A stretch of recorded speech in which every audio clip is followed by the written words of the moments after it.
So this happened in July, and this, and this, and as a result, Coney Island briefly dominated the national news cycle for a couple of weeks this summer.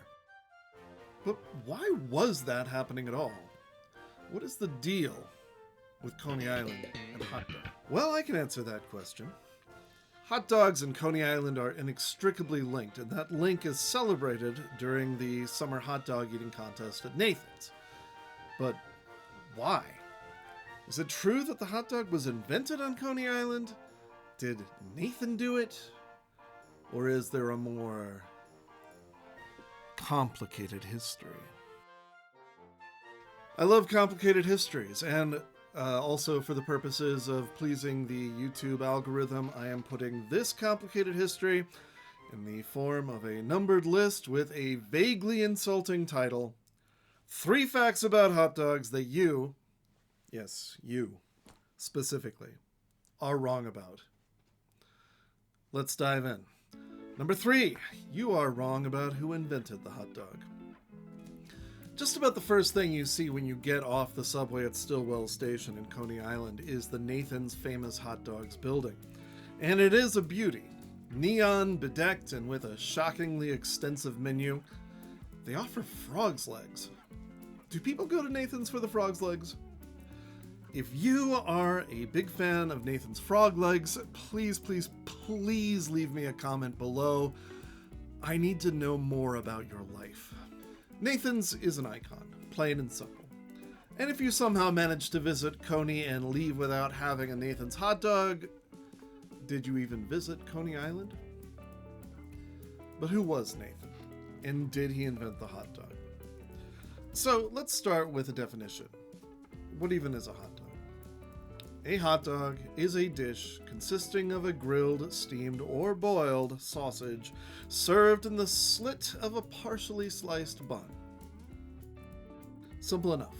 You have a sausage, which is ground up meat stuffed into a casing of some kind, traditionally the small intestine of the animal providing the meal. These days, you don't usually have to deal with a casing on a hot dog at all, much less an intestinal one. Way too skeevy for the modern American appetite. But we've had sausages since 20,000 BCE, so it's safe to say that Nathan didn't invent those. A partially sliced bun, that's bread of course, leavened for those keeping score at home. And the earliest record of bread is from 6,000 years ago in Egypt, so Nathan's out of the running there as well. So that brings us to the real question, which is, who put the sausage in the bun for the first time? Honestly, we're talking about 6,000 years of sausage and bread coexisting. Somebody in that amount of time stuck them together, putting one inside the other. I have to be a little careful here. I don't want a copyright strike from Seth Rogen. But whoever may have been sticking their sausages and bread over those millennia, it just never caught on and nobody bothered to call it a hot dog. So in the absence of evidence to the contrary, let's go ahead and narrow our focus to, say, the last 200 years. And the earliest real claim for hot dog invention is found in the mid-1800s on Coney Island. Nathan, is that you, Nathan? No, it's not. It's Charles Feltman. Damn it, Nathan, where are you? Charles Feltman was, like so many great Americans, a German Jewish immigrant. He came to the U.S. at the age of 15 in 1856, and by 1867, he had invested in a food cart to sell pies. Coney Island had not quite reached the full frenzy of the amusement parks and madness that it would in the golden age of the 1900s, but it was already attracting middle and upper-class New Yorkers to its sparsely populated beaches and oceanfront hotels, so Feltman followed them to the island. His pies were moderately successful, but his customers wanted him to sell something hot, so he expanded his offerings to include the Frankfurter sausages of his homeland, as well as sandwiches.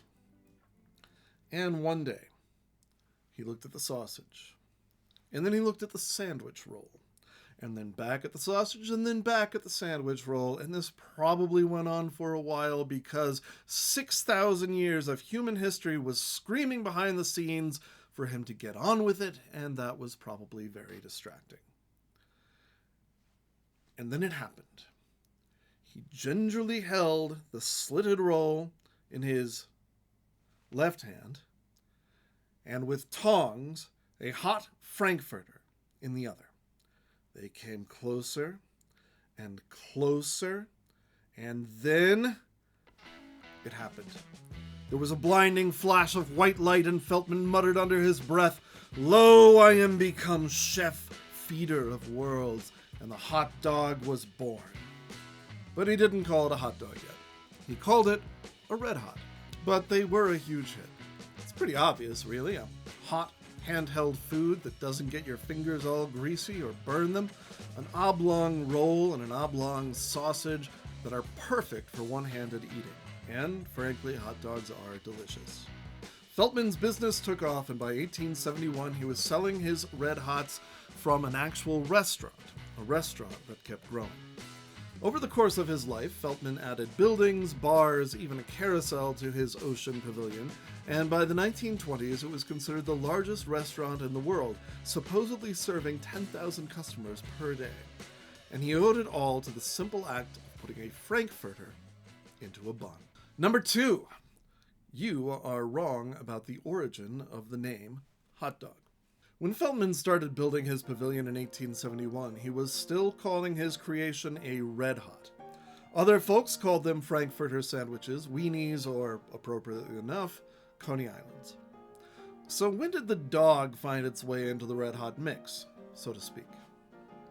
We don't know for sure, but because of the way that sausages are made, grinding up meat and stuffing it into a tube, there has long been suspicion and jokes about what exactly might be put into them, and yes, sometimes those suspicions were entirely warranted. Did dog meat ever find its way into a sausage? Probably.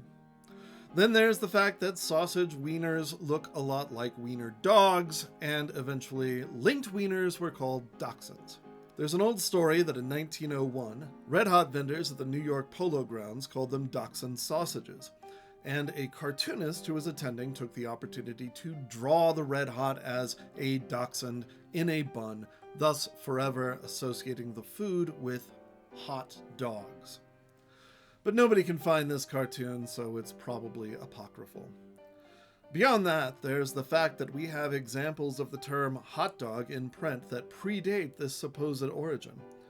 In his book, Hot Dog, A Global History, food historian Bruce Craig gives the earliest usage of hot dog as occurring in 1893 in the Knoxville Journal, where it is reported that, quote, even the Wienerwurst men began preparing to get the, quote, hot dogs ready for sale Saturday night. But, and this is a worldwide exclusive, by the way, a new discovery in the realm of hot dog history, so go ahead and round up the family so they can all hear what I am about to impart. You got them? Good. I did some research myself, and I found a reference to hot dogs in 1886, 7 years before the Knoxville Journal reference that Craig found. I contend that this makes me the world's greatest hot dog historian. I'm gonna be so rich. So what was this reference that I, the world's greatest hot dog historian, found? Interestingly, it also comes from a Tennessee paper, in this case the October 27th, 1886 edition of The Tennessean. It is a brief article about a street vendor getting told to shut up by the cops. I'll go ahead and read it. The police had orders from their chief last night to put a stop to the howling, yelling, and shrieking of the enterprising proprietor of the fruit stand at the corner of Church and Cherry Streets. Up to a late hour every night, the neighbors are disturbed by his blood-curdling cries, which ring out loud enough to be heard half a mile, of Wienerwurst, hot poodle, hot dog, hot stuff, hot sausage, right here. The persistency with which he repeated over and over those words would be, if not such a nuisance, worthy of admiration, but his songs were hushed last night. So there it is.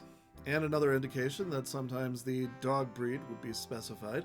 Dachshunds, as we've already discussed, or hot poodles, as we see here. Does this mean that Tennessee can lay claim to the origin of hot dog as a term?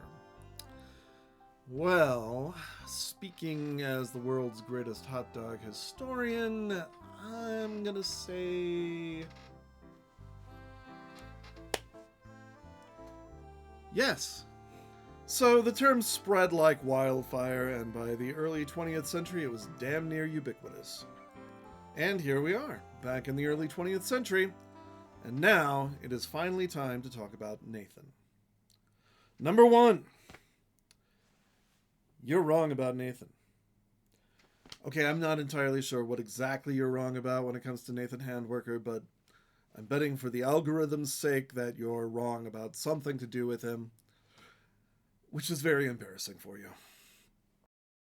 If Charles Feltman was the hot dog god, then Nathan was his Lucifer. Okay, that might be overstating it. Feltman had actually been dead 2 years before Nathan Handwerker came onto the scene, and also, I've done some research, Charles Feltman wasn't actually a god.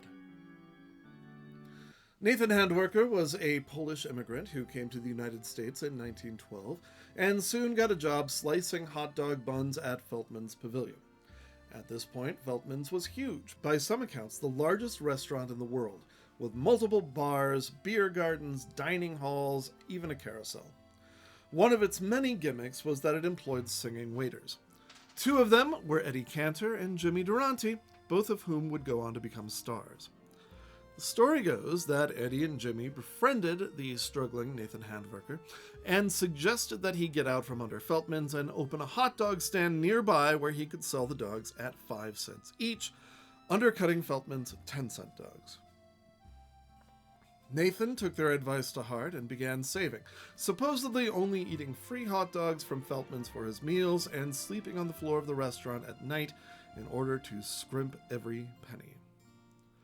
By 1916, he and his wife had $300 to their name, and they bought a tiny hot dog stand just down the street from Feltman's.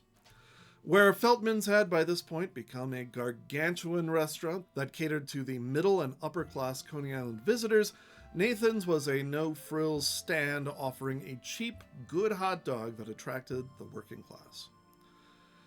And just like today, cheap hot dogs, though, tend to attract suspicion, and soon a rumor spread that Nathan's hot dogs were inexpensive because of, dog meat.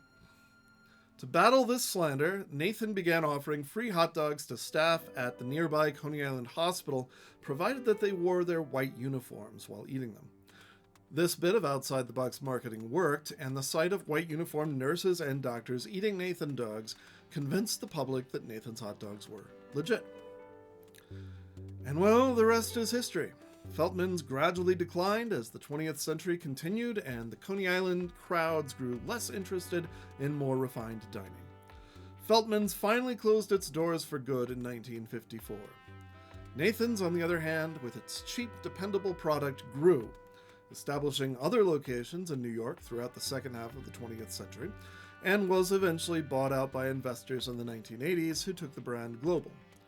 Now you can get Nathan's hot dogs at local supermarkets across the country. And, they're pretty good. Although for my money, the only authentic way to eat them is to travel to Coney Island and visit the original location. And if you're insane, you can try to swallow like 70 of them in 10 minutes. Or try the frog legs. Thanks for watching. Hit like, hit subscribe, do the little bell thing. And if you love what I do, you can sign up for a membership over at patreon.com/TyBannerman. Free level memberships get access to weekly updates and other blog posts, but for as little as $3 a month, you can get exclusive benefits like early access to videos. And as always, thanks.